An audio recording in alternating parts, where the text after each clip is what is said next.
नम- नमस्कार दोस्तों। देखिए वो यूपीएससी ने जो सीट निकाली है अभी लेबर इन्फोर्समेंट ऑफिसर की, उसमें सब लोगों को या बहुत सारे लोगों को ये इश्यूज आ रहे हैं एजुकेशन क्वालिफिकेशन को लेके।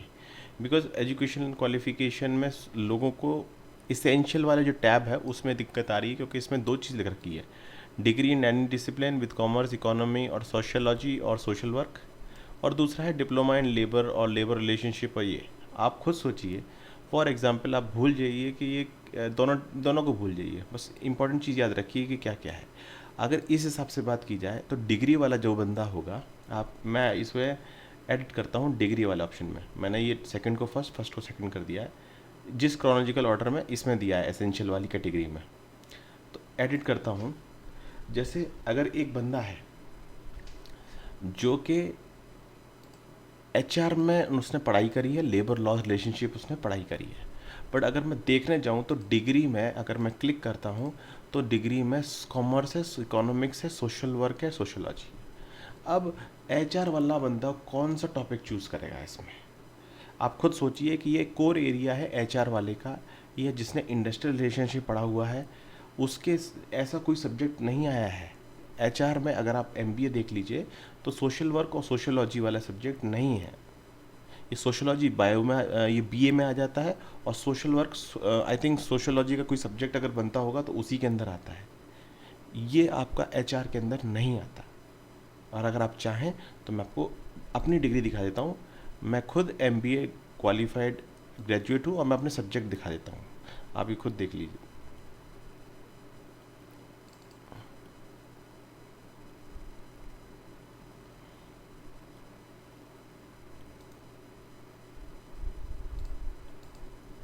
देखिए ये मेरा फर्स्ट सेमेस्टर का है, फोर्थ सेमेस्टर का है।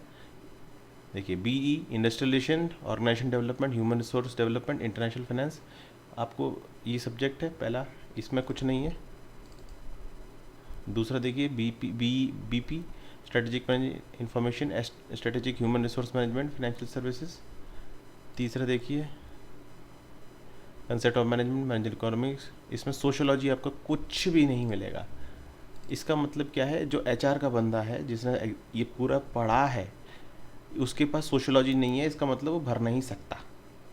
अगर रूल के हिसाब से बात की जाए तो जो ऑप्शन है इसके अंदर, तो आपके पास केवल ऑप्शन नहीं बचता है कि जो नियरेस्ट है उस पर क्लिक कर दो, दैट इज सोशल वर्क पे। इसीलिए अगर आप देखें इसको तो देखिए मैंने इसमें अपना डिग्री में, डिग्री वाला जो एरिया था, अब मैं इसको सेव कर देता हूँ, बस अपडेट कर देता हूँ।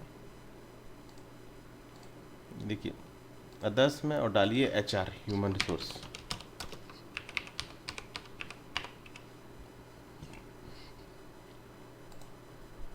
अब देखिए डिग्री में मैंने डाला any discipline with social work as one of the subject, ठीक है, और सब्जेक्ट में अदर ह्यूमन रिसोर्स डाल दिया है स्पेशलाइजेशन। ये डिग्री है। अब मैं दो चार चीज़ जो समझाना चाहता हूँ कि डिग्री में मैंने मैंने केवल पोस्ट ग्रेजुएशन में, डिग्री में, पोस्ट ग्रेजुएशन की डिग्री में, ग्रेजुएशन की डिग्री नहीं, पोस्ट ग्रेजुएशन की डिग्री में, क्योंकि डिग्री लोगों को कंफ्यूज होता है, डिग्री का मतलब ग्रेजुएशन नहीं होता। हर एक चीज़ की डिग्री मिलती है, चाहे बीएड करो, बीए करो, बीएससी करो, कुछ भी करो, डिग्री मिलती है। तो इसलिए आप कन्फ्यूजन ना करेंगे। देखिए ऊपर वाला टैब में भी दे रखा है डिग्री। डिग्री क्या है? यहाँ डिग्री है, और ये इसके बाद जो दूसरा ऑप्शन है वो डिप्लोमा है। तो डिग्री, अगर आपके पास डिग्री है तो डिग्री लिखिए, और दोबारा से है तो डिप्लोमा ही लिखिए। अब मैंने ग्रेजुएशन में बीटेक करी है तो मैं बीटेक की, ठीक है, बीटेक करने के बाद मैंने डाल दिया इसको वाला, तो ये एडिशनल हायर में, उससे कोई मतलब नहीं। अब क्या है कि अगर मैं इसको मेंशन नहीं करता और खाली छोड़ देता हूँ, तो इवन बीइंग एचआर का बंदा होने की वजह से, होने के बावजूद भी मैं इस फॉर्म को फिल नहीं कर पाऊँगा। दूसरा, डिप्लोमा मेरे पास है ही नहीं, मेरे पास तो एमबीए की डिग्री है। जैसे मैंने पहले लास्ट वीडियो में बताया था कि एचआर की डिग्री है मेरे पास, एमबीए एचआर की, मेरे पास डिप्लोमा नहीं है पीजीडीएम का। तो मैं डिप्लोमा फिर भी लिख रहा हूँ क्योंकि मेरे पास ऑप्शन नहीं है। तो मैंने पहले डिग्री मेंशन किया, उसके बाद फिर उसी को डिप्लोमा मेंशन कर दिया। यहाँ पर मेरे को ऑप्शन मिल गया लेबर लॉस का। तो आपके पास दोनों में से कोई ना कोई तो ऑप्शन होना चाहिए। ये आप ये हो जाए या ये हो जाए।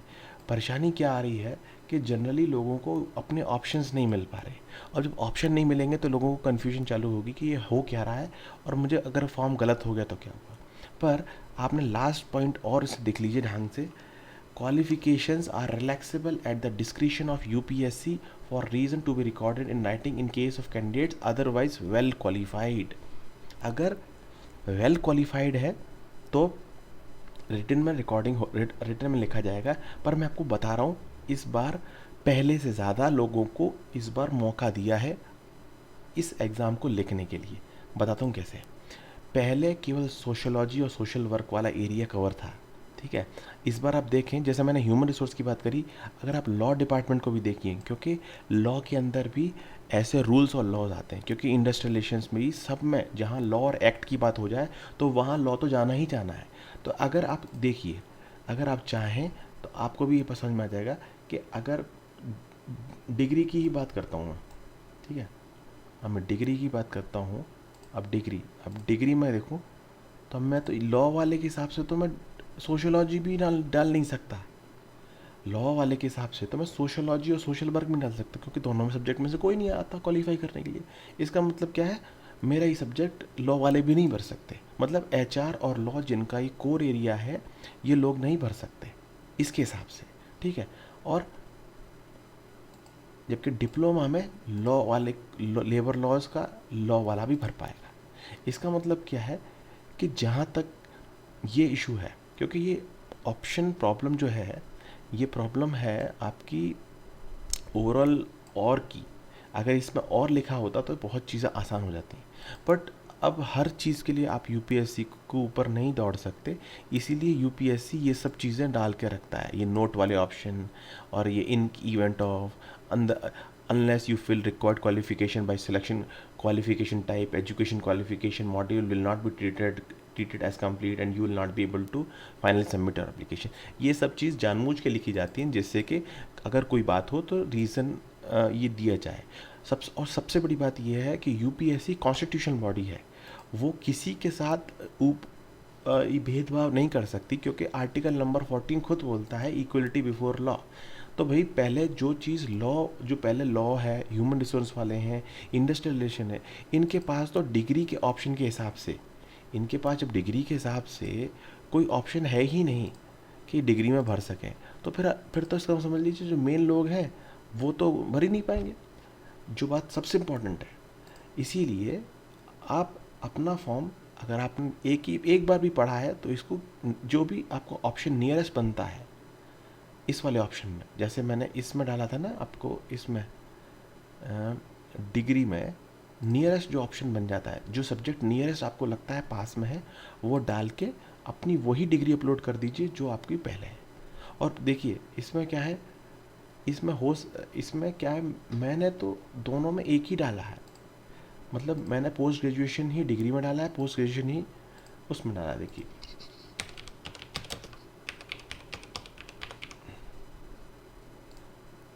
अब देखिए, डिप्लोमा भी और डिग्री डिप्लोमा और डिग्री में degree, qualification post graduation, qualification post graduation, subject labour laws, other human resource, और subject any discipline is sociology as one of the subject, जबकि मेरा सोशोलॉजी कोई सब्जेक्ट नहीं है, और mandatory subject other human resource.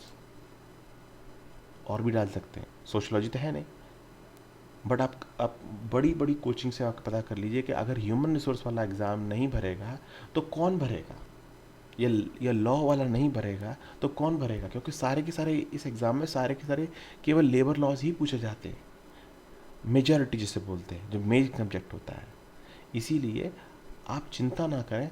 और ये जो 4 एरिया वाले हैं ना, इकोनॉमिक्स, कॉमर्स, सोशोलॉजी और सोशल वर्क वाले, ये आपको जो नियरेस्ट आपका डिग्री वाले एरिया जो पड़े, जैसे आप CS वाले हैं, ठीक है, CS वाले हैं, आपकी अगर डिग्री है या पोस्ट ग्रेजुएशन है और आपको नियरेस्ट है, तो CS वाले जहाँ तक मुझे लगता है कि वो लॉज के हिसाब से, क्योंकि कंपनी सेक्रेटरी वाले लेबर लॉज पढ़ते हैं, उनका सब्जेक्ट होता है लेबर लॉज, तो लेबर लॉज सोशलॉजी में आ जाएगा।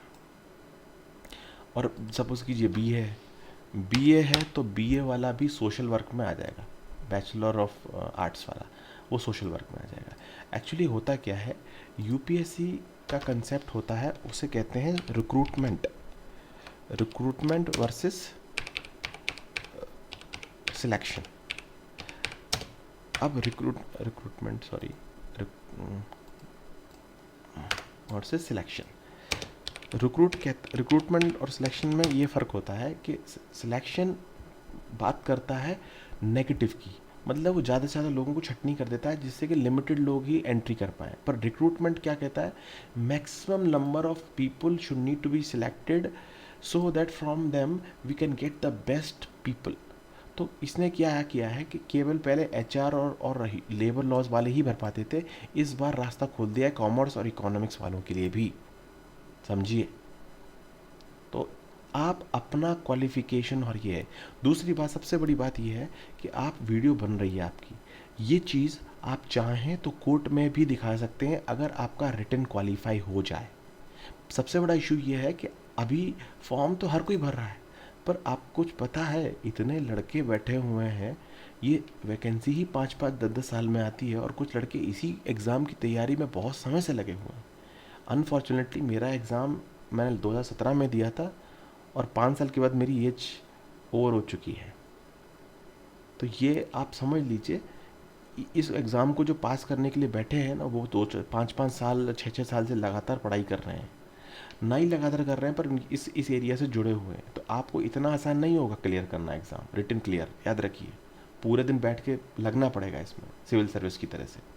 तो जैसी अगर ये रिटन क्लियर होता है तो डीएएफ में जब आपको बुलाएगा तो आप हमेशा ये देखिए, यही चीज़ दोबारा से आप इसे रिपीट कर देंगे कि देखिए यही था, ये केवल मैंने जो मेंशन किया उसके हिसाब से बिल्कुल करेक्ट किया है, अब मुझे बताइए। और इस तरह की अगर आप उनको वीडियो भी अगर आप दिखा देंगे कि सर ये कंडीशन थी, उस कंडीशन में ऐसे ऐसे मैंने किया, क्योंकि मेरे पास ऑप्शन अवेलेबल नहीं था, तो मैं गारंटी दे सकता हूँ कि कोई भी यूपीएससी तो करेगी नहीं, वो तो प्रीमियर इंस्टीट्यूट है इंडिया का, वो तो मना करेगा ही नहीं। पर अगर कोई कन्फ्यूजन भी हो जाती है तो आप आरटीआई मांग सकते हैं या कोर्ट में दिखा सकते हैं, आपका केस स्टैंड स्टिल रहेगा। आपको ऐसा नहीं हो सकता कि यूपीएससी अलाउ ना करे इंटरव्यू देने के लिए, क्योंकि इसमें बहुत लिमिटेड ऑप्शंस हैं और जो जैसा कर रहा है उस हिसाब से कोई दिक्कत नहीं। थोड़ी प्रॉब्लम होती है हर जगह, पर ऐसा नहीं है कि वो लोग समझदार नहीं है। मतलब यूपीएससी तो अपने आप में एक बहुत इंटेलिजेंट लोगों का समूह है, तो आप कह ही नहीं सकते कि हाँ भी, समूह नहीं कह सकता मैं, एसोसिएशन नहीं है, वो एक कॉन्स्टिट्यूशन बॉडी है। तो इसीलिए आप दिमाग में सब चीज़ ना रखें, सही फॉर्म एक बार टैब लीजिए डिप्लोमा का और डिग्री का, और ढंग से फॉर्म भर के सही डिटेल डाल के, याद रखना डिटेल सही डालना है, बस रिपीट हो जाए। देखिए मैंने रिपीट करा है, ये पोस्ट ग्रेजुएशन रिपीट किया है, पोस्ट ग्रेजुएशन रिपीट किया है, लेबर लॉज रिपीट किया है, और यहाँ सोशोलॉजी जो नियरेस्ट ऑप्शन था डिग्री में वो बन डाला है। तो इस तरीके से डाल के फिल करिए, सेव एंड कंटिन्यू करके आप अपना फॉर्म भरिए, 100% एक्सेप्ट होगा। तैयारी करिए रिटन की, रिटन बहुत मुश्किल होने वाला है क्योंकि बहुत ज़्यादा लोग इस पर तैयारी करेंगे, और पहले की तरह नहीं, अब सब ऑनलाइन अवेलेबल है। तो समझदार बनिए और अपनी तैयारी स्टार्ट कीजिए। Thank you.